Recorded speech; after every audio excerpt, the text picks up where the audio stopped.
प्यारे चांद, आज हम पाठ 14 जीवन धात्री वर्षा इस पाठ के बारे में जानकारी प्राप्त कर लेंगे। यह एक संकलित गद्य रचना है। बच्चों, आप क्या जानते हैं धात्री शब्द का अर्थ क्या होता है? ಮಕ್ಕಳೇ, ನಾವೆಲ್ಲ ಜೀವನ್ ಧಾತ್ರಿ ವರ್ಷ ಈ ಪಾಠದ ಬಗ್ಗೆ ಮಾಹಿತಿಯನ್ನ ಪಡ್ಕೊಳ್ತಾ ಇದ್ದೀವಿ। धात्री जीवन धात्री वर्षा। धात्री शब्द का अर्थ क्या होता है? धात्री ಅಂದ್ರೆ ಏನು ಗೊತ್ತಾ ನಿಮ್ಗೆ ಯಾರಾದ್ರೂ? ಧಾತ್ರಿ ಅಂತಂದ್ರೆ ತಾಯಿಯ ನಂತರ ಒಂದು ಮಗುವನ್ನ ಲಾಲನೆ ಪಾಲನೆ ಮಾಡಿ ಬೆಳೆಸುವಂತವರಿಗೆ ನಾವೇನಂತ ಕರಿತೀವಿ? ಧಾತ್ರಿ ಅಂತ ಕರಿತೀವಿ। ಈಗ ಶ್ರೀಕೃಷ್ಣನಿಗೆ ಜನ್ಮ ನೀಡಿದಂತಹ ತಾಯಿ ಯಾರೋ? ದೇವಕಿ ಅಲ್ವಾ? ಆದ್ರೆ ಆಕೆ ಆ ಶ್ರೀಕೃಷ್ಣನನ್ನ ಲಾಲನೆ ಪಾಲನೆ ಮಾಡಿದಂತಹ ತಾಯಿ ಯಾರೋ? ಅದಕ್ಕೆ ನಾವು ಯಶೋದನೆ ಅಂತ ಕರಿತೀವಿ। ಶ್ರೀಕೃಷ್ಣಕಿ ಧಾತ್ರಿ यशोदा माता ಅಂತ ಕರಿತೀವಿ, यशोदा मैया ಅಂತ ಕರಿತೀವಿ। ಅಂದ್ರೆ धात्री शब्द का अर्थ क्या होता है? माँ के बाद जो शिशु का लालन पालन करती है उसे हम क्या कहते हैं? धात्री कहते हैं। ಹಾಗಂದ್ರೆ ಈ ಪದದ ಅರ್ಥ ಏನು? ಈ ಜೀವನ್ ಧಾತ್ರಿ ವರ್ಷ ಹೀಗೆ ಯಾಕೆ ಕರೆದ್ರು? ಹಾಗಿದ್ರೆ ತಾಯಿಯ ನಂತರ ಮಗುವಿನ ಆರೈಕೆ ಮಾಡುವಂತಹ ಸ್ತ್ರೀಗೆ ನಾವೇನಂತ ಕರಿತೀವಿ? ಧಾತ್ರಿ ಅಂತ ಕರಿತೀವಿ। ಹಾಗಿದ್ರೆ ವರ್ಷ ಅಂತಂದ್ರೆ ಏನು? ಮಳೆ। ಯಾಕೆ ಜೀವನ್ ಧಾತ್ರಿ ಅಂತ ಕರೆದ್ರು ಮಳೆನ? ಯಾಕಂತಂದ್ರೆ ಈ ಭೂಮಿಯ ಮೇಲೆ ಜೀವವನ್ನ ಪಡೆದಂತಹ ಪ್ರತಿಯೊಂದು ಜೀವ ಸಂಕುಲಕ್ಕೆ ಜೀವನಕ್ಕೆ ಆಧಾರವೇ ಮಳೆ ಅಲ್ವಾ? ಮಳೆನೇ ಆಗದೆ ಹೋದ್ರೆ ನೀರಿನ ಆಕರಗಳಲ್ಲಂದ್ರೆ ಹೊಳೆ, ನದಿ, ಹಳ್ಳ, ಸಮುದ್ರ ಇವುಗಳೆಲ್ಲ ನೀರಿರೋದಕ್ಕೆ ಸಾಧ್ಯನಾ? ಇವುಗಳೆಲ್ಲ ತುಂಬಿ ಹರಿಯೋದಕ್ಕೆ, ಪ್ರಕೃತಿಯನ್ನ ಸುಂದರವಾಗಿಸೋದಕ್ಕೆ ಮೂಲ ಕಾರಣ ಯಾವುದು? ಮಳೆ ಅಲ್ವಾ? ವರ್ಷ। ಆದ್ರಿಂದ ಏನಂತ ಕರೆದಿದ್ದಾರೆ? ಜೀವನ್ ಧಾತ್ರಿ, ಪ್ರತಿಯೊಬ್ಬರ ಜೀವನಕ್ಕೂ ಆಧಾರವಾಗಿರುವಂತಹ, ಪ್ರತಿಯೊಬ್ಬರನ್ನು ತಾಯಿಯಂತೆ ಆರೈಕೆ ಮಾಡುವಂತಹ, ಪಾಲನೆ ಮಾಡುವಂತಹ, ಪೋಷಣೆ ಮಾಡುವಂತಹ ಯಾರಿಲ್ಲಿ? ಮಳೆ। ಆದ್ರಿಂದ ಮಳೆಗೇನಂತ ಕರೀತಿದ್ದಾರೆ? ಜೀವನ್ ಧಾತ್ರಿ ವರ್ಷ ಅಂತ ಕರೆದಿದ್ದಾರೆ। ಹಾಗಿದ್ರೆ ಮಕ್ಕಳೇ, ಧಾತ್ರಿ ಅಂತಂದ್ರೆ ಏನು? ಧಾತ್ರಿ ಅಂದ್ರೆ ಏನು? ಯಾರನ್ನ ಧಾತ್ರಿ ಅಂತ ಕರಿತೀವಿ? ತಾಯಿಯ ಹಾಗೆ ಪೋಷಣೆ ಮಾಡುವಂತಹ, ಲಾಲನೆ ಮಾಡುವಂತಹ ಸ್ತ್ರೀಗೆ ನಾವೇನಂತ ಕರಿತೀವಿ? ಧಾತ್ರಿ ಅಂತ ಕರಿತೀವಿ। ಆದ್ರಿಂದ ಇಲ್ಲಿ ಮಳೆನ ಎಲ್ಲರನ್ನು ರಕ್ಷಣೆ ಮಾಡುವಂತಹ, ಸಂರಕ್ಷಣೆ ಮಾಡ್ತಾ ಇರೋದ್ರಿಂದ ಮಳೆಗೂ ಸಹ ಇಲ್ಲೇನಂತ ಕರೆದಿದ್ದಾರೆ? ಜೀವನ್ ಧಾತ್ರಿ ಅಂತ ಕರೆದಿದ್ದಾರೆ। इस पाठ का आशय इस प्रकार है, छात्र पानी के उपयोग और लाभ से परिचित होते हैं। ಈ ಪಾಠದ ಉದ್ದೇಶ ಏನಪ್ಪಾ ಅಂದ್ರೆ, ಈ ಪಾಠದ ಅಧ್ಯಯನ ಮಾಡೋದ್ರಿಂದ ಮಕ್ಕಳು ನೀರಿನ ಅವಶ್ಯಕತೆ ಎಷ್ಟು, ಪ್ರತಿಯೊಂದು ಜೀವಿಗೂ ಸಹ ನೀರು ಬೇಕೇ ಬೇಕಲ್ವಾ? ನೀರಿಲ್ಲದೆ ಹಾಗೆ ಜೀವನ ಮಾಡೋದಕ್ಕೆ ಸಾಧ್ಯನಾ? ಪ್ರಾಣಿ ಆಗಿರ್ಬೋದು, ಪಕ್ಷಿ ಆಗಿರ್ಬೋದು, ಮನುಷ್ಯರಾದಂಥ ನಾವಾಗಿರ್ಬೋದು, ನೀರಿಲ್ದೆ ಬದುಕೋದಕ್ಕೆ ಸಾಧ್ಯನಾ? ನೀರಿರೋದ್ರಿಂದ ಇಷ್ಟು ಸುಂದರವಾಗಿ ಎಲ್ಲ ನೀವು ಸ್ವಚ್ಛವಾಗಿ ರೆಡಿಯಾಗಿ ಸಿದ್ಧವಾಗಿ ಶಾಲೆಗೆ ಬಂದಿದ್ದೀರಲ್ವಾ? ನೀರೇ ಇಲ್ಲದೆ ಹೋಗಿದ್ರೆ ಇಷ್ಟು ಸ್ವಚ್ಛವಾಗಿರೋದಕ್ಕೆ ಸಾಧ್ಯ ಆಗ್ತಿತ್ತಾ? ಇಲ್ಲ ತಾನೆ? ನಾವು ಪ್ರಾಣಿಗಳ ಹಾಗೆ ಹಲ್ಲುಜ್ಜದೆ ಬದುಕಬೇಕಾಗ್ತಾ ಇತ್ತು, ಹೌದು ತಾನೆ? ಎಷ್ಟು ಘಮಘಮ ಅಂತಿದ್ವಲ್ಲ ಅವಾಗ? ಹೀಗೆ ನೀರಿಲ್ಲದೆ ಇದ್ರೆ ಮನುಷ್ಯನ ಜೀವನವನ್ನ ಕಲ್ಪನೆ ಮಾಡಿಕೊಳ್ಳುವುದಕ್ಕೂ ಸಹ ಸಾಧ್ಯ ಇಲ್ಲ ಅಲ್ವಾ? ನೀರಿಲ್ಲದೆ ಒಂದ್ ದಿವಸ ನಾವು ಬದುಕ್ತೀವಿ ಅಂತ ಕಲ್ಪಿಸ್ಕೊಳ್ಳೋದಕ್ಕೆ ಸಾಧ್ಯನಾ? ಇಲ್ಲ। ಹಾಗಾಗಿ ಈ ಪಾಠದ ಅಧ್ಯಯನದ ಮೂಲಕ ನೀರು ಎಷ್ಟು ಮನುಷ್ಯನಿಗೆ ಅವಶ್ಯಕ, ಅಷ್ಟು ಅವಶ್ಯಕವಾಗಿರುವಂತಹ ಆ ಭಗವಂತ ನಮಗೆ ಉಚಿತವಾಗಿ ಪ್ರಕೃತಿ ದತ್ತವಾಗಿ ಕೊಟ್ಟಿರುವಂತಹ ಅತ್ಯಂತ ಅಮೂಲ್ಯವಾಗಿರುವಂತಹ ಅಂತಹ ಸಂಪತ್ತುಗಳನ್ನ ನಾವು ಯಾವ ರೀತಿಯಾಗಿ ರಕ್ಷಿಸಿಕೊಳ್ಬೇಕು ಅನ್ನೋದನ್ನು ಸಹ ನಾವಿಲ್ಲಿ ಯಾಕೆ ರಕ್ಷಿಸಿಕೊಳ್ಬೇಕು, ಯಾವ ರೀತಿಯಾಗಿ ರಕ್ಷಿಸಿಕೊಳ್ಬೇಕು ಅನ್ನೋದನ್ನು ಸಹ ನಾವು ಈ ಪಾಠದ ಮೂಲಕ ತಿಳ್ಕೊಳ್ಬಹುದು। बच्चों, इस पाठ की जानकारी प्राप्त कर लेने से पहले हम इस पाठ में आए हुए कठिन शब्दों की जानकारी पहले प्राप्त कर लेंगे। तो आइए देखते हैं आज किए जाने वाले पाठ में कौन कौन से शब्दार्थ आए हुए हैं। मूल आधार। मूल इसका अर्थ क्या होता है? आधार। गर्मी ಶಾಖ, ಬಿಸಿ ಅಥವಾ ಶಾಖ ನಾವೇನಂತ ಕರಿತೀವಿ? ಗರ್ಮಿ ಅಂತ ಕರಿತೀವಿ. ಶಕೆ ಬಾಷ್ ಇದರ ಆವಿ. ಬಾದಲ್ ಮೋಡ. ತಕರಾನ ಘರ್ಷಿಸು, ಒಂದಕ್ಕೊಂದು ಘರ್ಷಣೆ ಆಗುತ್ತಲ್ಲ ಅದಕ್ಕೆ ನಾವೇನಂತ ಕರಿತೀವಿ? ತಕರಾನ ಅಂತ ಕರಿತೀವಿ. ಬೂಂದ್ ಹನಿ. धरती ಭೂಮಿ. खींचना क्या होता है? ಸೆರೆ ಅಥವಾ ಎಳೆದುಕೊಳ್ಳು ಅಥವಾ ಎಳೆದುಕೊಳ್ಳು. ಹೇಗೆ ಕಬ್ಬಿಣ ಅಯಸ್ಕಾಂತದ ಬಳಿ ಕಬ್ಬಿಣವನ್ನ ತೆಗೆದುಕೊಂಡು ಹೋದ್ರೆ ಏನಾಗುತ್ತೆ? ಸೆಳೆಯುತ್ತಲ್ಲ, ಅದನ್ನ ಕಡೆ ಎಳ್ಕೊಳ್ಳುತ್ತಲ್ಲ, ಹಾಗೆ ಖಿಂಚನ ಅಂತಂದ್ರೆ ಎಳೆದುಕೊಳ್ಳು ಅಥವಾ ಸೆಳೆದುಕೊಳ್ಳು. ವರ್ಷ ಪ್ರತೀಕ್ಷಾ ಕಾಯುವುದು. ಅಕಾಲ್ ಬರಗಾಲ. ಸೂಕ್ಷ್ಮ ಒಣಗುವುದು. ಕಿನಾರ ನದಿಯ ದಡ ಅಥವಾ ದಂಡೆ. ಬಾಡ್ ಪ್ರವಾಹ. स्रोत आधार. किसान रैत. ये आज किए जाने वाले पाठ में आए हुए कठिन शब्दार्थ है और इसके साथ पर्यायवाची शब्द. पर्यायवाची शब्द का अर्थ क्या होता है? समानार्थक पद. पानी. ಪಾನಿ ಅಂತಂದ್ರೆ ಏನು? ನೀರು. ಇದಕ್ಕೆ ಇನ್ನು ಯಾವ ಯಾವ ಶಬ್ದಗಳಿಂದ ನಾವು ಈ ಶಬ್ದವನ್ನ ಕರಿತೀವಿ? ಸಲೀಲ್. ಜಲ್ ಅಂದ್ರೂ ನೀರು, ಸಲೀಲ್ ಅಂದ್ರೂ ಸಹ ನೀರು. ಪಾನಿ ಶಬ್ದದ ಸಮಾನಾರ್ಥಕ ಪದಗಳು. ಬಾದಲ್ ಮೇ ಅಂಬರ್. ವರ್ಷ ಬಾರಿಶ್ ಬರಸಾತ್. धरती क्षितिज जमीन ಭುವಿ ಭೂ. ಈ ರೀತಿಯಾಗಿ ನಾವು ಈ ಪದಗಳಿಂದ ಇವೆಲ್ಲವುಗಳನ್ನ ನಾವೇನಂತ ಕರಿತೀವಿ? पर्यायवाची शब्द अथवा समानार्थक पदಗಳು ಅಂತ ಕರಿತೀವಿ. तो बच्चों अब हम जाएंगे पाठ की जानकारी की ओर. आइए देखते हैं आज इस पाठ में पानी की आवश्यकता कितना है और इस पानी को किस तरह इस्तेमाल करना है, उपयोग करना है और आगे की पीढ़ियों के लिए किस तरह पानी की रक्षा करना है, ये देखते हैं. तो पाठ शुरू करते हैं. पाठ 14 जीवन धात्री वर्षा. जीवन के लिए पानी अनिवार्य है. पानी के स्रोत अनेक हैं. नदी, नाला, सागर आदि. ಪ್ರತಿಯೊಂದು ಮನುಷ್ಯನ ಪ್ರತಿಯೊಂದು ಜೀವ ಸಂಕುಲದ ಬದುಕಿಗೆ ನೀರು ಅತ್ಯವಶ್ಯಕ, ಅನಿವಾರ್ಯ. ಅನಿವಾರ್ಯ ಅಂದ್ರೆ ನೀರು ಅನಿವಾರ್ಯವಾಗಿದೆ. ಪ್ರಾಣಿ ಆಗಿರ್ಬೋದು, ಪಕ್ಷಿ ಆಗಿರ್ಬೋದು ಅಥವಾ ಮನುಷ್ಯ ಆಗಿರ್ಬೋದು, ಭೂಮಿ ಮೇಲೆ ಜನ್ಮ ಪಡೆದಂತಹ ಪ್ರತಿಯೊಂದು ಜೀವಿಗೂ ಸಹ ಏನ್ ಬೇಕು? ನೀರು ಬೇಕು. ಅದು ನೀರು ಅನಿವಾರ್ಯವೂ ಸಹ ಹೌದು. ಹಾಗೆ ನೀರಿನ ಸ್ತೋತ್ರ ಅಂತಂದ್ರೆ ಏನು? ಆಕರಗಳು. ನೀರು ಸಂಗ್ರಹವಾಗುವಂತಹ ಸ್ಥಳ. ನೀರಿನ ಆಕರಗಳು ಬಹಳ ಇದಾವೆ ಭೂಮಿ ಮೇಲೆ ಅಲ್ವಾ? ನೋಡಿದ್ರಲ್ವಾ ನೀರು ಎಲ್ಲೆಲ್ಲಿ ಸಂಗ್ರಹವಾಗಿರುತ್ತೆ? ನೀರಿನ ಆಕರಗಳು ಎಲ್ಲೆಲ್ಲಿದಾವೆ? ಏನಂತ ಕರಿತೀವಿ ನೀರಿನ ಆಕರಗಳನ್ನ ನಾವು? ಕೆರೆ. ಏನಂತ ಕರಿತೀವಿ ಅಂದ್ರೆ ನದಿ, ನಾಲಾ, ಸಾಗರ್. ನದಿ, ಕೆರೆ, ಹಳ್ಳ, ಕೊಳ್ಳ, ಬಾವಿ, ಸಮುದ್ರ, ಸಾಗರ, ಹೀಗೆ ಅನೇಕ ಸರೋವರ, ಹೀಗೆ ಅನೇಕ ಹೆಸರುಗಳಿಂದ ನಾವು ಅವುಗಳನ್ನ ಕರಿತೀವಿ. ಇನ್ ಸಬ್ ಕಾ ಕಾರಣ ಹೇ ವರ್ಷ. ಈ ಎಲ್ಲ ನೀರಿನ ಆಕರಗಳಲ್ಲಿ ನೀರು ಸಂಗ್ರಹವಾಗುವುದು ಯಾವುದರಿಂದ? ಮಳೆಯಿಂದ. ಯಾರಾದ್ರೂ ಮೇಲಿಟ್ಕೊಂಡು ಸುರಿತೀವ? ಇಲ್ಲ.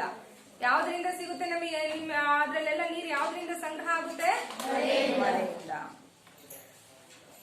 समुद्र, झील, तालाब और नदियों का पानी सूरज की गर्मी से बाष्प बनकर ऊपर उठता है. इस बाष्प से बादल बनते हैं.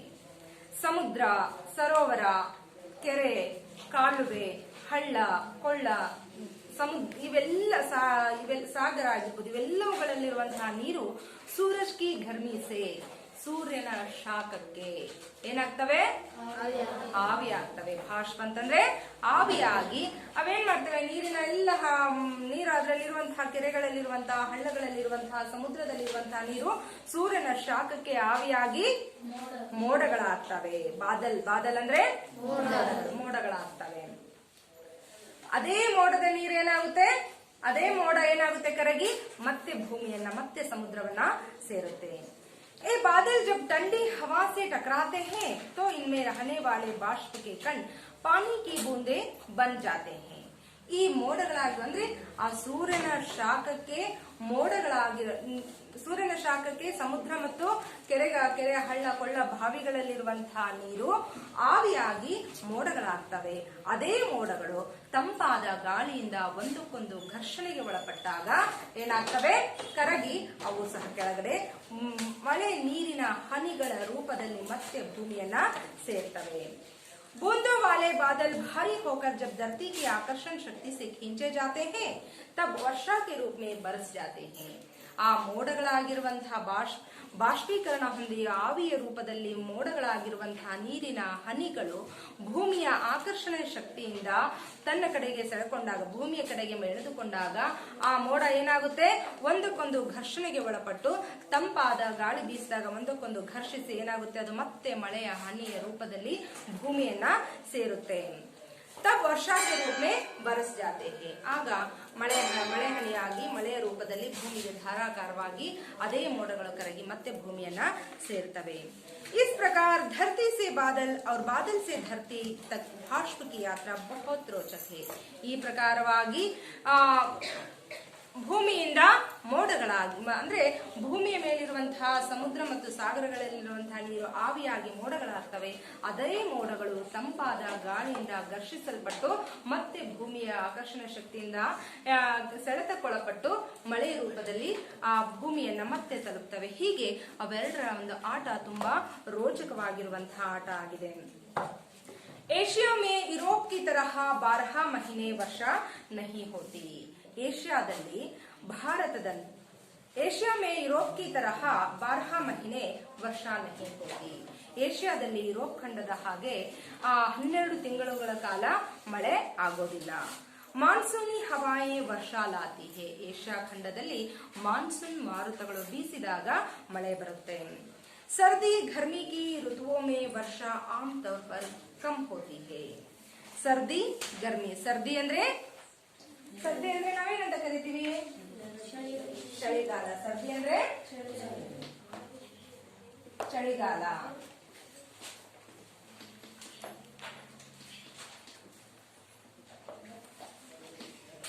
ಸರ್ದಿ ಗರ್ಮಿ ಅಂದ್ರೆ ಚಳಿಗಾಲದಲ್ಲಿ ಮತ್ತು ಬೇಸಿಗೆ ಕಾಲದಲ್ಲಿ ಸಾಮಾನ್ಯವಾಗಿ ಆಮ್ತೌರ್ ಪರ್ ಅಂದ್ರೆ ಸಾಮಾನ್ಯವಾಗಿ ಮಳೆ ಕಡಿಮೆ ಪ್ರಮಾಣದಲ್ಲಿ ಆಗುತ್ತೆ. इसलिए लोग वर्षा ऋतु की प्रतीक्षा करते हैं. ಆ ಕಾರಣದಿಂದಾಗಿ ಜನ ಮಳೆಗಾಲವನ್ನ ಏನ್ ಮಾಡ್ತಾ ಇರ್ತಾರೆ, ಕಾಯ್ತಾ ಇರ್ತಾರೆ. ಅಗರ್ ವರ್ಷಾ ನಹಿ ಹೋತಿ ತೋ ಅಕಾಲ್ ಪಡ್ತಾ ಹೇ. ಅಕಸ್ಮಾತ್ ಮಳೆ ಆಗದೆ ಹೋದ್ರೆ, ನಮ್ಮ ಏಷ್ಯಾ ಖಂಡದಲ್ಲಿ ಮಳೆ ಆಗೋದೇ ಮಳೆಗಾಲದಲ್ಲಿ ಮಾತ್ರ. ಬೇಸಿಗೆ ಕಾಲದಲ್ಲಿ ಯುರೋಪ್ ಖಂಡದ ಹಾಗೆ ನಮಗೆ 12 ತಿಂಗಳ ಕಾಲ ಮಳೆ ಆಗ್ತಾ ಇರುತ್ತಾ? ಇಲ್ಲ ಅಲ್ವಾ. ಬೇಸಿಗೆ ಕಾಲ, ಚಳಿಗಾಲ ಮತ್ತು ಮಳೆಗಾಲಗಳ ರೂಪದಲ್ಲಿ ನಾವೇನ್ ಮಾಡಿದೀವಿ, ಹವಾಮಾನಕ್ಕನುಗುಣವಾಗಿ ಕಾಲವನ್ನ ವಿಂಗಡಣೆ ಮಾಡ್ಕೊಂಡಿದೀವಿ ಅಲ್ವಾ. ಹಾಗೆ ಮಳೆಗಾಲದಲ್ಲಿ ಮಾತ್ರ ಮಳೆ ಆಗೋದು. ಅದು ಸಹ ಮಳೆಗಾಲದಲ್ಲಿ ಮಳೆ ಆಗದೆ ಹೋದರೆ, ಸತತವಾಗಿ 2 ರಿಂದ 3 ವರ್ಷಗಳ ಕಾಲ ಮಳೆ ಆಗದೇ ಇದ್ದಾಗ ನಾವು ಆ ಸಮಯವನ್ನ ಏನಂತ ಕರಿತೀವಿ, ಬರಗಾಲ ಅಂತ ಕರಿತೀವಿ. ಬರಗಾಲಕ್ಕೆ ಹಿಂದಿಯಲ್ಲಿ ಏನಂತ ಕರೀತಾರೆ, ಅಕಾಲ್ ಅಂತ ಕರೀತಾರೆ. ಖೇತ್ ಅಕಾಲ್ ಏನು, ಆ ಬರಗಾಲದ ಭೀಕರವಾದಂತಹ ಪರಿಣಾಮ ಹೇಗಿರುತ್ತೆ? ಬರಗಾಲ ಅಂದ್ರೆ ಹೇಗಿರುತ್ತೆ, ಜನ ಹೇಗಿರ್ತಾರೆ ಆವಾಗ? ಭೂಮಿ ಎಲ್ಲ ಒಣಗಿ ಹೋಗಿರುತ್ತೆ. ಖೇತ್ ಸೂಕ್ ಜಾತೆ, ಹೊಲಗದ್ದೆಗಳಲ್ಲಿ ಯಾವ ಬೆಳೆಗಳು ಸಹ ಇರೋದಿಲ್ಲ. ಯಾಕಂದ್ರೆ ಸತತವಾಗಿ 2 ರಿಂದ 3 ವರ್ಷಗಳ ಕಾಲ ಮಳೆ ಆಗದೇ ಇದ್ದಾಗ, 1 ವರ್ಷ ಮಳೆ ಆಗದೇ ಇದ್ರೆ ರೈತರೆಲ್ಲ ಸಾಮಾನ್ಯವಾಗಿ ತಾವು ಬೆಳೆದಂತ ಎಲ್ಲ ಫಸಲನ್ನ ಮಾರಾಟ ಮಾಡಿರೋದಿಲ್ಲ. ಮಾರಾಟ ಮಾಡಿರ್ತಾರ? ನೀವೆಲ್ಲ ರೈತರ ಮಕ್ಕಳಿದ್ದೀರಾ, ಮಾರಾಟ ಮಾಡಿರ್ತೀರ. ಈ ವರ್ಷ ಬೆಳೆದಿರುವಂತ ಎಲ್ಲ ಫಸಲನ್ನ ಮಾರಾಟ ಮಾಡ್ಬಿಡ್ತೀರಾ. ಜೋಳ ಆಗಿರ್ಬೋದು, ಭತ್ತ ಆಗಿರ್ಬೋದು, ಗೋಧಿ ಆಗಿರ್ಬೋದು, ಅದನ್ನೆಲ್ಲ ಮಾರ್ಬಿಡ್ತೀರಾ. ಏನ್ ಮಾಡಿರ್ತಾರೆ, ಒಂದು ವರ್ಷಕ್ಕೆ ಆಗುವಷ್ಟು ಫಸಲನ್ನ ಏನ್ ಮಾಡಿರ್ತೀರಾ, ಒಂದು ಕಡೆ ಸ್ಟಾಕ್ ಮಾಡ್ಕೊಂಡು ಇಟ್ಕೊಂಡಿರ್ತಾರೆ ಅಲ್ವಾ. ಹೌದಲ್ವಾ? ಹಾಗೆ ಆ ರೀತಿಯಾಗಿ ಒಂದು ವರ್ಷ ಮಳೆ ಆಗದೆ ಹೋದ್ರೆ ಆ ಹಿಂದಿನ ವರ್ಷ ಬೆಳೆದಂತ ಆಹಾರ ಧಾನ್ಯಗಳಿಂದಲೇ ಅವರ ಜೀವನವನ್ನ ಸಾಗಿಸ್ಕೊಳ್ತಾರೆ. ಮತ್ತೊಂದು ವರ್ಷವೂ ಮಳೆ ಆಗದೆ ಹೋದಾಗ ಆ ಕೂಡಿಟ್ಟಂತಹ ಆಹಾರ ಧಾನ್ಯಗಳೇನಾಗ್ತವೆ? ಖಾಲಿ ಆಗ್ತವೆ. ಹೌದಾ? ಖರ್ಚಾದಂಗೆಲ್ಲ ಅವೇನು ಉದ್ಭವ ಆಗ್ತವ? ಇಲ್ಲ, ಖಾಲಿ ಆಗ್ತಾ ಹೋಗುತ್ತೆ. ಅದೆಲ್ಲ ಖಾಲಿ ಆದ್ರೂ ಸಹ ಮತ್ತೊಂದು ಬಾರಿ ಮಳೆ ಆಗದೆ ಹೋದಾಗ ಅಲ್ಲೇನಾಗುತ್ತೆ? ಬರಗಾಲ ಸೃಷ್ಟಿಯಾಗುತ್ತೆ ಅಲ್ವಾ? ಆಗ ಹೊಲಗದ್ದೆಗಳೆಲ್ಲ ಒಣಗಿ ಹೋಗಿರ್ತವೆ. ಬೆಳೆಗಳನ್ನ ಕಾಣೋದಕ್ಕೆ ಸಾಧ್ಯನಾ? ಆ ಹೊಲಗದ್ದೆಗಳೆಲ್ಲ ಸುಂದರವಾಗಿ ಕಾಣೋದು ಯಾವಾಗ? ಯಾಕೆ ಸುಂದರವಾಗಿ ಕಾಣ್ತವೆ? ಯಾವಾಗ ನೀರಿರುತ್ತೆ, ಫಸಲೆಲ್ಲ ತಲೆ ಎತ್ತರಕ್ಕೂ ಬೆಳೆ ನಿಂತ್ಕೊಂಡಿರುತ್ತೆ ಅಲ್ವಾ? ಹಾಗಾಗಿ ನೋಡೋದಕ್ಕೆ ಸುಂದರವಾಗಿ ಕಾಣಿಸುತ್ತೆ. ಆದ್ರೆ ಮಳೆ ಆಗದೆ ಇರೋ ಕಾರಣಕ್ಕಾಗಿ ಒಂದು ಒಣ ಹುಲ್ಲು ಕಡ್ಡಿಯೂ ಸಹ ಅಲ್ಲಿ ಇರೋದಿಲ್ಲ ಅಲ್ವಾ? ಹೊಲದಲ್ಲಿ ಖೇತ್ ಅಂತಂದ್ರೆ ಏನು? ಹೊಲಗದ್ದೆಗಳೆಲ್ಲ ಖೇತ್ ಸೂಕ್ ಜಾತೆ ಹೇ. ಹೊಲಗದ್ದೆಗಳೆಲ್ಲ ಏನಾಗಿರ್ತವೆ? ಒಣಗಿ ಹೋಗಿರ್ತವೆ. ಅವ್ರ ಗಾಯ್ ಬೈಲ್ ಆದಿ ಮರ್ನೆ ಲಗ್ತೆ ಹೇ. ಅಷ್ಟಲ್ಲದೆ ಗಾಯ್ ಅಂತಂದ್ರೆ ಆಕಳುಗಳು, ಎತ್ತು, ಆಕಳು, ಎಮ್ಮೆ, ದನಕರುಗಳು, ಆಡು, ಮೇಕೆ, ಹೀಗೆ ಸಾಕು ಪ್ರಾಣಿಗಳೆಲ್ಲವೂ ಸಹ ಏನಾಗಿರ್ತವೆ? ಸತ್ ಹೋಗ್ತವೆ. ಮರ್ನೆ ಲಗ್ತೆ ಹೇ, ಸತ್ ಹೋಗ್ತವೆ. ಯಾಕಂದ್ರೆ ಮನುಷ್ಯನಿಗೆ ತಿನ್ನೋದಿಕ್ಕೆ ಆಹಾರ ಧಾನ್ಯಗಳಿರೋದಿಲ್ಲ ಅಲ್ವಾ? ಅಲ್ಲಿ ತಮ್ಮ ಮಕ್ಕಳನ್ನ ರಕ್ಷಣೆ ಮಾಡುವುದಕ್ಕಾಗಿಯೇ ರೈತರು ಏನ್ ಮಾಡ್ತಾ ಇರ್ತಾರೆ? ರೈತರಷ್ಟೇ ಅಲ್ಲ, ಎಲ್ಲರೂ ಸಹ ಏನ್ ಮಾಡ್ತಾ ಇರ್ತಾರೆ? ತಮ್ಮ ಮಕ್ಕಳನ್ನೇ ರಕ್ಷಣೆ ಮಾಡ್ಕೊಳ್ಳೋದಕ್ಕಾಗಿ, ಅವರನ್ನ ಬದುಕಿಸಿಕೊಳ್ಳೋದಕ್ಕಾಗಿ ಹರಸಾಹಸವನ್ನ ಪಡ್ತಾ ಇರ್ತಾರೆ. ಅಂತ ಸಂದರ್ಭದಲ್ಲಿ ಏನೂ ಅರಿಯದಂತಹ, ಮಾತನಾಡ್ಲಿಕ್ಕೆ ಬರದೇ ಇರುವಂತಹ ಮೂಕ ಪ್ರಾಣಿಗಳ ಗತಿ ಹೇಗಿರುತ್ತೆ ಅಲ್ವಾ? ಹಾಗಾಗಿ ಅವೆಲ್ಲವುಗಳು ಸಹ ಏನ್ ಮಾಡ್ತಾ ಇರ್ತವೆ? ಸತ್ತು ಹೋಗ್ತಾ ಇರ್ತವೆ. ನಾವ್ ಈ ಚಿತ್ರದಲ್ಲಿ ನೋಡ್ತಾ ಇದೀವಲ್ವಾ? ಪುಸ್ತಕದಲ್ಲಿ ನೋಡ್ತಾ ಇದ್ದೀರಲ್ವಾ? ಹೇಗೆ ನೋಡ್ರಿ, ಅಲ್ಲಿ ಒಂದು ಕಡೆ ಒಂದು ರೈತನ ಒಂದು ಕುಟುಂಬ ಏನಾಗಿದೆ? ಗಂಡ ಹೆಂಡತಿ ಮಕ್ಕಳಿಬ್ರು ಸಹ ಹೊಟ್ಟೆಗೆ ತಿನ್ನೋದಿಕ್ಕೆ ಏನೂ ಇಲ್ಲದೆ ಅಳ್ತಾ ಕೂತಿದ್ದಾರೆ. ಮತ್ತೊಂದು ಕಡೆ ಆ ದನಕರುಗಳೆಲ್ಲ ಸತ್ತು ಬಿದ್ದಿದಾವೆ. ಅವುಗಳನ್ನ ಕಾಗೆಗಳು ಕಿತ್ತು ತಿಂತಾ ಇದಾವೆ ಅಲ್ವಾ? ಹೀಗೆ ಆ ಬರಗಾಲದ ಒಂದು ಭೀಕರ ಪರಿಣಾಮ ತುಂಬಾ ಕೆಟ್ಟದಾಗಿರುತ್ತೆ. ಇದು ಒಂದು ಪ್ರಕೃತಿಯ ಒಂದು ವಿಕೋಪ. ಆದ್ರೆ ಮತ್ತೊಂದು ರೀತಿಯಲ್ಲಿ ನಾವು ಪ್ರಕೃತಿಯ ವಿಕೋಪವನ್ನ ನೋಡಬಹುದು. ಯಾವ ರೀತಿಯಲ್ಲಪ್ಪ ಅಂದ್ರೆ, ಜಬ್ ಬಹುತ್ ಜಾದಾ ವರ್ಷಾ ಹೋತಿ ಹೇ. ತುಂಬಾ ಹೆಚ್ಚು ಮಳೆಯಾದಾಗ, ಬಹುತ್ ಜಾದಾ ಅಂದ್ರೆ ಹೆಚ್ಚು, ತುಂಬಾ ಹೆಚ್ಚು ಮಳೆಯಾದಾಗ, जब बहुत ज्यादा वर्षा होती है तो नदियां अपने किनारों को तोड़कर बहने लगती है. ತುಂಬಾ ಹೆಚ್ಚು ನಾವು ನೋಡಿದೀವಲ್ವಾ? ಹೆಚ್ಚು ಮಳೆ ಆದ್ರಂತಹ ಪರಿಣಾಮ ಹೇಗಿರುತ್ತೆ ಅಂತ. ಹೆಂಗಿರುತ್ತೆ? ಪ್ರವಾಹದ ರೂಪದಲ್ಲಿ ನೀರು ಏನಾಗುತ್ತೆ? ನದಿಗಳೆಲ್ಲವೂ ಸಹ ತಮ್ಮ ಎಲ್ಲೆಯನ್ನ ಮೀರಿ ಹರಿಯೋದಕ್ಕೆ ಶುರುವಾಗ್ತವೆ. ನದಿಗಳು ತಮ್ಮ ಎಲ್ಲೆಯಲ್ಲೇ ಹರಿತಾ ಇದ್ರೆ ನಾವೆಲ್ಲ ಏನ್ ಮಾಡ್ತೀವಿ? ನದಿ ಹತ್ರ ಆಟ ಆಡಕ್ ಹೋಗ್ತೀವಿ, ಬಟ್ಟೆಗಳನ್ನ ಒಗಿತೀವಿ ಅಲ್ವಾ? ಅಲ್ಲೇ ಒಂದ್ ಸ್ವಲ್ಪ ವಾಕ್ ಮಾಡ್ತೀವಿ, ವಿಹಾರವನ್ನ ಮಾಡ್ತೀವಿ, ಮನಸ್ಸಿಗೆ ಮುದವನ್ನ ತಂದುಕೊಳ್ತೀವಿ ಅಲ್ವಾ? ನಮ್ಮ ಚಿಂತೆಗಳನ್ನೆಲ್ಲ ಮರಿತೀವಿ. ಅದೇ ನದಿ ಪ್ರವಾಹದ ರೂಪದಲ್ಲಿ, ಸಮುದ್ರದ ರೂಪದಲ್ಲಿ ತನ್ನ ಎಲ್ಲೆಯನ್ನ ಮೀರಿ ಎಲ್ಲಿ ಬೇಕಲ್ಲಿ ನುಗ್ಗಿ ಹರಿಯೋದಕ್ಕೆ ಶುರುವಾದರೆ ಎಷ್ಟು ಚೆನ್ನಾಗಿ ಹರಿತಾ ಇದೆ ಅಂತ ನೋಡ್ಕೊತ ನಿಲ್ತೀವ? ನಮ್ಮ ಜೀವ ರಕ್ಷಣೆಯನ್ನ ಮಾಡ್ಕೊಳ್ಳೋದಕ್ಕೆ ಏನ್ ಮಾಡ್ತೀವಿ? ನಾವು ಓಡೋಗ್ತೀವಲ್ವಾ? ಬೇರೆ ಕಡೆ ವಲಸೆ ಹೋಗ್ತೀವಿ. ಬೇರೆ ಕಡೆ ಎಲ್ಲಿ ಮಳೆ ಇರೋದಿಲ್ವೋ, ಎಲ್ಲಿ ಪ್ರವಾಹ ಇರೋದಿಲ್ವೋ ಅಂತಹ ಜಾಗದಲ್ಲಿ ಅಥವಾ ಎಲ್ಲ ಎತ್ತರವಾದಂತಹ ಮಹಡಿ ಮೇಲೆ ಹೋಗಿ ನಿಂತ್ಕೊಳ್ತೀವಲ್ವಾ? ಹೀಗೆ ನಮ್ಮ ಜೀವವನ್ನ ರಕ್ಷಣೆ ಮಾಡ್ಕೊಳ್ಳೋದಕ್ಕೆ ಪ್ರಯತ್ನ ಪಡ್ತೀವಿ. ಹೀಗೆ ಇದು ಒಂದು ರೀತಿಯ ಪ್ರಕೃತಿ ವಿಕೋಪ. ಬರಗಾಲದಲ್ಲಿ ಮನುಷ್ಯ ಒಂದು ರೀತಿಯ ಸಂಕಟವನ್ನ ಅನುಭವಿಸಿದ್ರೆ, ಆ ಬರಗಾಲದಲ್ಲಿ ಮನುಷ್ಯ ಇರ್ತಾನೆ, ಆದ್ರೆ ಕುಡಿಯೋದಿಕ್ಕೆ ನೀರಿರೋದಿಲ್ಲ, ತಿನ್ನೋದಿಕ್ಕೆ ಆಹಾರ ಇರೋದಿಲ್ಲ. ಆದ್ರೆ ಪ್ರವಾಹ ಇದ್ದಾಗ ಆತ ಸಮೃದ್ಧವಾಗಿ ಬೆಳ್ಕೊಂಡಿರ್ತಾನೆ. ಎಲ್ಲ ಮುಂದಿನ ವರ್ಷಕ್ಕೂ ಆಗುವಷ್ಟು ಆಹಾರ ಧಾನ್ಯಗಳನ್ನು ಸಂಗ್ರಹ ಮಾಡಿ ತನ್ನ ಮನೆಯಲ್ಲಿ ಒಟ್ಕೊಂಡಿರ್ತಾನೆ. ಆದ್ರೆ ಅದನ್ನ ಅನುಭವಿಸೋದಿಕ್ಕೆ ಅವನಿಂದ ಸಾಧ್ಯ ಆಗೋದಿಲ್ಲ. ಯಾಕೆ? ಎಲ್ಲವನ್ನ ಪ್ರವಾಹ ಏನ್ ಮಾಡುತ್ತೆ? ಕೊಚ್ಚಿಕೊಂಡು ತನ್ನ ಜೊತೆಗೆ ತೆಗೆದುಕೊಂಡು ಹೋಗುತ್ತೆ. ಆಗ ಇರೋದನ್ನೆಲ್ಲವನ್ನ ಕಳ್ಕೊಳ್ತಾನೆ ಮನುಷ್ಯ ಅಲ್ವಾ? ಏನೂ ಇದ್ರೂ ಸಹ ತಿನ್ನೋದಕ್ಕೆ ಅವನಿಗೆ ಏನೂ ಸಿಗೋದಿಲ್ಲ. ಹೀಗೆ ಇದೊಂದು ರೀತಿಯ ಪ್ರಕೃತಿಯ ವಿಕೋಪವನ್ನ ನಾವು ಕಾಣಬಹುದು. ಇದನ್ನ ಏನಂತ ಕರೀತಾರೆ? ಪ್ರವಾಹವನ್ನ ಹಿಂದಿಲಿ ಏನಂತಾರೆ? ಬಾಡ್. ಏನಂತಾರೆ? ಬಾಡ್ ಅಂತ ಕರೀತಾರೆ. ವರ್ಷಾ ಕಾ ಜಲ್ ಸಾಫ್ और शुद्ध जल का सबसे अच्छा स्रोत है. ಮಳೆ ನೀರು ತುಂಬಾ ಶುದ್ಧವಾಗಿರುವಂತಹ ಒಂದು ನೀರಿನ ಆಕರವಾಗಿದೆ. ಸ್ವಚ್ಛವಾಗಿರುವಂತಹ, ಶುದ್ಧವಾಗಿರುವಂತಹ ನೀರಿನ ಆಕರವಾಗಿದೆ. ವರ್ಷಾ ಕಿಸಾನೋ ಕೆ ಲಿಯೇ ವರದಾನ್ ಹೈ. ವರ್ಷಾ ಅಂದ್ರೆ ಏನು? ಮಳೆ. ಮಳೆ ರೈತರಿಗೆ ಒಂದು ವರದಾನವಿದ್ದಂತೆ. ಯಾಕೆ? ಯಾಕೆ ಹೇಳಿ? ಮಳೆ ಬಂದ್ರೆ ಮಾತ್ರ ರೈತ ಬಿತ್ತೋದಕ್ಕೆ ಸಾಧ್ಯ ಆಗೋದಲ್ವಾ. ಮಳೆ ಇಲ್ಲದೆ ಹೋದ್ರೆ ಒಣ ನೆಲದಲ್ಲಿ ಒಣ ಭೂಮಿಯಲ್ಲಿ ಬೀಜಗಳನ್ನ ಬಿತ್ತನೆ ಮಾಡೋದಕ್ಕಾಗುತ್ತಾ? ಇಲ್ಲ. ಹಾಗಾಗಿ ರೈತರೆಲ್ಲರಿಗೂ ಸಹ ಮಳೆ ಅಂದ್ರೆ ವರದಾನವಿದ್ದಂತೆ. ವಹ ಸಭಿ ಲೋಗೋಂ ಕೆ ಲಿಯೆ ಪೀನೆ ಕಾ ಪಾನಿ ಕಾ ಮೂಲ ಸಾಧನ ಹೈ. ಕೇವಲ ರೈತರಿಗೆ ವರದಾನವಾಗಿರೋದಷ್ಟೇ ಅಲ್ಲ, ಪ್ರತಿಯೊಂದು ಜೀವ ಸಂಕುಲಕ್ಕೂ ಕುಡಿಯುವ ನೀರಿನ ಆಧಾರ ಯಾವುದು? ಮಳೆ. ಮಳೆನೇ ಅಲ್ವಾ. ಮಳೆ ಇದ್ರೆ ಮಾತ್ರ ನಾವೆಲ್ಲರೂ ನೀರು ಕುಡಿಯೋದಕ್ಕೆ ಸಾಧ್ಯ ಆಗ್ತಾ ಇರೋದು. ನಮ್ಮ ಮನೆಗೆಲ್ಲ ನೀರು ಬರೋದಕ್ಕೆ ಸಾಧ್ಯ ಆಗೋದು. ಮಳೆನೇ ಇಲ್ಲದೆ ಹೋದ್ರೆ ನೀರ್ ಬರೋದಕ್ಕೆ ಸಾಧ್ಯನಾ? ನಾವು ನೀರನ್ನ ಶುದ್ಧವಾದ ನೀರನ್ನ ಕುಡಿಯೋದಕ್ಕೆ ಸಾಧ್ಯ ಆಗುತ್ತಾ? ಇಲ್ಲ. ಸಂಸಾರ के सभी जीव जंतुओं के लिए पानी अत्यंत आवश्यक है. ಇಡೀ ಜಗತ್ತಿನಲ್ಲಿರುವಂತಹ, ಇಡೀ ಭೂಮಂಡಲದ ಮೇಲಿರುವಂತಹ ಪ್ರತಿಯೊಂದು ಜೀವ ಸಂಕುಲಕ್ಕೂ ಸಹ ನೀರು ಅತ್ಯಂತ ಅವಶ್ಯಕವಾಗಿ ಬೇಕು. ಬರೀ ಮನುಷ್ಯ ಅಷ್ಟೇ ಅಲ್ಲ, ಪ್ರಾಣಿಗಳೂ ಸಹ, ಪಕ್ಷಿಗಳೂ ಸಹ ನೀರಿಲ್ಲದೆ ಬದುಕೋದಕ್ಕೆ ಸಾಧ್ಯ ಇಲ್ಲ. ನಮ್ಮ ಹಿರಿಯರು ನೋಡಿರ್ಬಹುದು ನೀವು ಅಲ್ವಾ, ಅಜ್ಜ ಅಜ್ಜಂದಿರು ಏನ್ ಮಾಡ್ತಾ ಇದ್ರು, ಈಗಲೂ ಸಹ ಕೆಲವೊಬ್ರು ಮನೆಯಲ್ಲಿ ನೀವು ಅದನ್ನ ಪಾಲನೆ ಮಾಡ್ಕೊಂಡು ಬರ್ತಿರ್ತಾರೆ. ಒಂದು ಸಣ್ಣ ತಟ್ಟೆಯಲ್ಲಿ ಸ್ವಲ್ಪ ಯಾವುದೋ ಜೋಳದ ಕಾಳುಗಳನ್ನಾಗಿರ್ಬೋದು, ಅಕ್ಕಿ ಕಾಳುಗಳನ್ನಾಗಿರ್ಬೋದು ಮನೆ ಮೇಲೆ ಮೇಲ್ಛಾವಣಿ ಮೇಲೆ ಇರ್ತಾರಲ್ವಾ. ಒಂದ್ ಸಣ್ಣ ಬಟ್ಲಲ್ಲಿ ನೀರಿಟ್ಟಿರ್ತಾರೆ. ಯಾಕೆ ಇಟ್ಟಿರ್ತಾರೆ ಹಾಗೆ? ಆ ಭಗವಂತ ನಮಗೆ ತೃಪ್ತಿಯಾಗಿ ಊಟ ಮಾಡೋದಕ್ಕೆ ಆಹಾರವನ್ನ ಕೊಟ್ಟಿದ್ದಾನೆ, ನೀರನ್ನ ಕೊಟ್ಟಿದ್ದಾನೆ. ನಮ್ಮ ಹಾಗೆ ಆ ಪ್ರಾಣಿ ಪಕ್ಷಿಗಳು ಸಹ ಹೊಟ್ಟೆ ತುಂಬ ತಿಂದು ಆ ತೃಪ್ತಿಯಿಂದ ಇರ್ಲಿ ಅನ್ನೋ ಕಾರಣಕ್ಕಾಗಿ ಅವ್ರು ಏನ್ ಮಾಡ್ತಾ ಇರ್ತಾರೆ, ಮನೆ ಮೇಲ್ಛಾವಣಿಯ ಮೇಲೆ ಸ್ವಲ್ಪ ನೀರನ್ನ ಮತ್ತು ದವಸ ಧಾನ್ಯಗಳನ್ನ ಇಟ್ಟಿರೋದನ್ನ ನೋಡಿದಿರಲ್ವಾ. ಅದು ಒಳ್ಳೆ ಒಳ್ಳೆ ಅಭ್ಯಾಸ ತಾನೆ. ಮಾಡ್ತೀರಾ ನೀವು ಅದನ್ನ? ಒಂದು ಹಳೆ ತಟ್ಟೆಯಲ್ಲಿ ನೀವು ಯೂಸ್ ಮಾಡದೇ ಇರುವಂತಹ ಒಂದು ತಟ್ಟೆಯಲ್ಲಿ ಅಥವಾ ಪ್ಲಾಸ್ಟಿಕ್ ಬಾಟಲ್ಗಳಿರ್ತವೆ, ಪ್ಲಾಸ್ಟಿಕ್ ಬಾಕ್ಸ್ಗಳಿರ್ತವೆ, ಅದ್ರ ಮುಚ್ಚಳ ಇರುತ್ತಲ್ವಾ, ಅದು ವೇಸ್ಟ್ ಆಗಿ ನೀವು ಬಳಸದೇನೆ ಹಾಗೆ ಬಿಸಾಕಿರ್ತೀರಾ, ಅಂತದ್ರಲ್ಲಿ ತೆಗೆದಿರ್ಬೋದಲ್ವಾ. ಒಂದು ಹಿಡಿನೂ ಅಲ್ಲ, ಒಂದು ಸ್ವಲ್ಪ ಅಲ್ವಾ, ಒಂದು ನಿಮ್ಮ ಕೈಯಲ್ಲಿ ತೆಗೆದುಕೊಂಡಾಗ ಎಷ್ಟು ಬರುತ್ತೋ ಅಷ್ಟು ಆಹಾರ ಧಾನ್ಯಗಳನ್ನ ನಾವು ಮನೆ ಮೇಲಿಟ್ಟಾಗ ಆ ಪ್ರಾಣಿಗಳಲ್ಲ ಪಕ್ಷಿಗಳು ಸಹ ಏನ್ ಮಾಡ್ತವೆ, ಹಾರಾಡ್ತಾ ಬಂದಾಗ ಅವುಗಳನ್ನ ತಿಂದು ನಮಗೆ ಶುಭ ಹಾರೈಸ್ತವಲ್ವಾ. ಯಾರಪ್ಪ ಪುಣ್ಯಾತ್ಮ ಇಷ್ಟು ನಮ್ಮ ಹೊಟ್ಟೆಗೆ ಇವತ್ತು ಸುಲಭವಾಗಿ ಆಹಾರ ಸಿಗೋ ಹಾಗೆ ಮಾಡಿದ್ರು ಅಂತ. ಹೌದಲ್ವಾ? ನೀವು ಸಹ ಅಭ್ಯಾಸವನ್ನ ಬೆಳೆಸ್ಕೊಳ್ರಿ. ಪಾನಿ ಕೆ ಬಿನಾ ಕೋಯಿ ಭಿ ಕಾರ್ಯ ನಹಿ ಕಿಯಾ ಜಾ ಸಕ್ತಾ.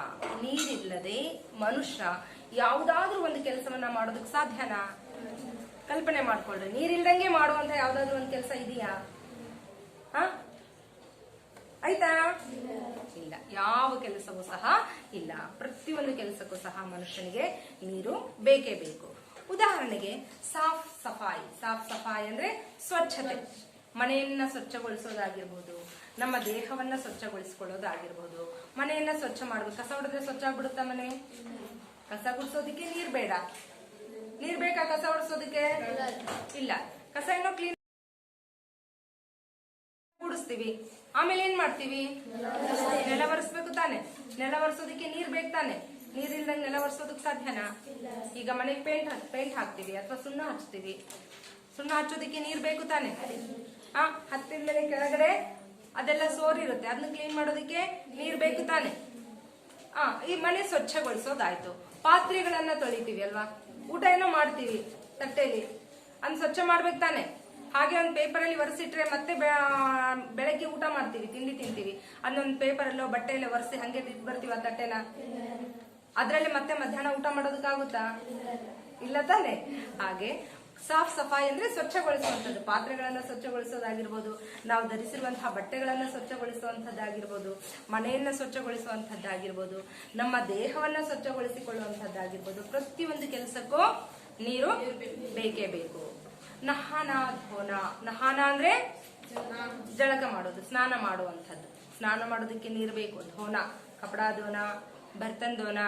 बर्तन धोने के लिए भी पानी चाहिए, कपड़े धोने के लिए भी पानी चाहिए कि नहीं? चाहिए ಅಲ್ವಾ. ಸಿಂಚಾಯಿ ಬುವಾಯಿ ಇದು ಮನೆ ಸ್ವಚ್ಛಗೊಳಿಸುವಂತದ್ದು, ದೇಹವನ್ನ ಸ್ವಚ್ಛಗೊಳಿಸುವಂತದ್ದು, ಬಟ್ಟೆ ಪಾತ್ರೆಗಳನ್ನ ಸ್ವಚ್ಛಗೊಳಿಸೋದಕ್ಕೆ ನೀರು ಬೇಕು. ಸಿಂಚಾಯಿ ಬುವಾಯಿ ಅಂತಂದ್ರೆ ಏನು ಅಂದ್ರೆ ರೈತರು ಬೀಜಗಳನ್ನ ಬಿತ್ತನೆ ಮಾಡುವಂತದ್ದು ಮತ್ತು ಬೆಳೆಯುವಂಥದ್ದು. ಈಗ ಒಣ ಭೂಮಿಯಲ್ಲಿ ಬೀಜಗಳನ್ನ ಬಿತ್ತನೆ ಮಾಡೋದಕ್ಕೆ ಬರೋದಿಲ್ಲ.